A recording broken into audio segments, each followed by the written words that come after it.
അവിടെ വെച്ച് ഈ അണ്ണനെ നമ്മൾ കണ്ടു. അങ്ങേ ഒരു സെമ്മயான കാഴ്ചയിருக்கு തമ്പി വാങ്ക എന്ന് പറഞ്ഞ് അങ്ങോട്ടേക്ക് കൊണ്ടുപോവുകയും ചെയ്തു.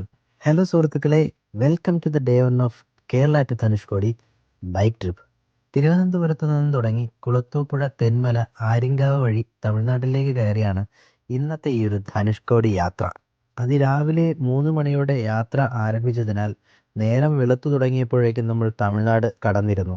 കേരളത്തിലേതിൽ നിന്നും വ്യത്യസ്തമായി നിരന്ന റോഡുകളാണ് ഇവിടെയെന്ന് നമുക്ക് എല്ലാവർക്കും അറിയാം. അങ്ങനെ പോകുന്ന വഴിയിൽ ഒത്തിരി സ്ഥലങ്ങളിൽ കൂടി നിർത്തി നിർത്തിയാണ് നമ്മൾ മുന്നോട്ട് പോയതും. ഈ യാത്രാവേളയിൽ ഇടതുവശത്തായി കാണുന്ന ഈ മല എന്താണെന്ന് അറിയാനുള്ളൊരു കൗതുകം നമുക്ക് തോന്നി. നമ്മൾ നേരെ അങ്ങോട്ടേക്ക് വിടുകയും ചെയ്തു. ഈ കാണുന്ന ചേട്ടനാണ് നമുക്ക് ആ മലയിലേക്ക് പോകാനുള്ള വഴിയൊക്കെ കാണിച്ചു തന്നത്. ഇതാണ് മലയിലേക്ക് കയറുന്നതിനുള്ള ഗേറ്റ്. ഇവിടെ സൈഡിലായി വണ്ടി പാർക്ക് ചെയ്തതിനു ശേഷം നമ്മൾ മുകളിലേക്ക് നടന്ന് കയറുകയും ചെയ്തു. ഇതൊരു പാർക്ക് പോലെ അറേഞ്ച് ചെയ്തിരിക്കുന്ന ഭാഗമാണ്. വളരെ വൃത്തിയായി സൂക്ഷിച്ചിരിക്കുന്ന തമിഴ്നാട്ടിലെ ഒരു ചെറിയ പാർക്ക്. ഇതിന്റെ തൊട്ട് മുന്നിലായി കാണുന്നതാണ് നമ്മൾ പോകാൻ ഉദ്ദേശിക്കുന്ന മല.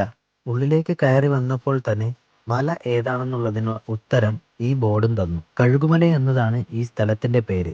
ഇവിടെ ഒരു കോവിലും ഉണ്ട്. അതിനേക്കാളെല്ലാം ഉപരി ഇതൊരു ഹിസ്റ്റോറിക്കൽ പ്ലേസ് ആണെന്ന് പിന്നീടാണ് നമുക്ക് മനസ്സിലായത്. നല്ല വൃത്തിയായി സൂക്ഷിച്ചിട്ടുള്ള നടപ്പാതയും പാറയിൽ പണിതീർത്ത സ്റ്റെപ്പുകളും വഴി ഞങ്ങൾ മുന്നിലേക്ക് നടക്കുമ്പോൾ അവിടെ വെച്ച് ഈ അണ്ണനെ നമ്മൾ കണ്ടു. അങ്ങേ ഒരു സെമ്മயான കാഴ്ചയിருக்கு തമ്പി വാങ്ക എന്ന് പറഞ്ഞ് നമ്മളെ ആ ചേട്ടൻ അങ്ങോട്ടേക്ക് കൊണ്ടുപോവുകയും ചെയ്തു. ഇതാണ് ആ ചേട്ടൻ പറഞ്ഞ കാഴ്ച. വെട്ടുവാൻ കോവിൽ തമിഴ്നാട്ടിലെ തൂത്തുക്കുടി ഡിസ്ട്രിക്റ്റിലെ കഴുകുമലൈ എന്ന ടൗണിൽ സ്ഥിതി ചെയ്യുന്ന ഒരു പാറയിൽ പണിതീർത്ത ചരിത്ര സ്ഥലമാണ് വെട്ടുവാൻ കോയിൽ. ഇത് എല്ലോറ ഓഫ് സൗത്ത് എന്ന പേരിലും അറിയപ്പെടുന്നുണ്ട്. എല്ലോറ കേവ്സ് പോലെ തന്നെ ഒരു മുഴുവൻ പാറയിൽ പണിതീർത്ത ഈ കോയിൽ മുകളിൽ നിന്നും താഴേക്ക് കൊത്തിയെടുത്തുണ്ടാക്കിയ ഒരു അത്ഭുതമാണ്. ഏകദേശം 7.5 മീറ്ററോളം താഴ്ചയിൽ പണിതിട്ടുള്ള ഈ സൃഷ്ടി ഇപ്പോഴും അപൂർണമായിട്ടുള്ളതാണ്. അപ്രതീക്ഷിതമായി വന്നു കണ്ട ഈ സ്ഥലം തികച്ചും അത്ഭുതപ്പെടുത്തുന്ന ഒന്ന് തന്നെയായിരുന്നു.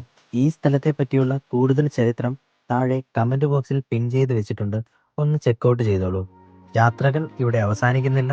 ഈ ചരിത്ര സ്മാരകത്തോട് ചേർന്നുള്ള മലമുകളിലെ കാഴ്ചകൾ അടുത്ത എപ്പിസോഡിൽ കാണാം. വീഡിയോ ഇഷ്ടമായെങ്കിൽ do some love in the form of likes and comments. See you guys in the next video. Until then, bye bye.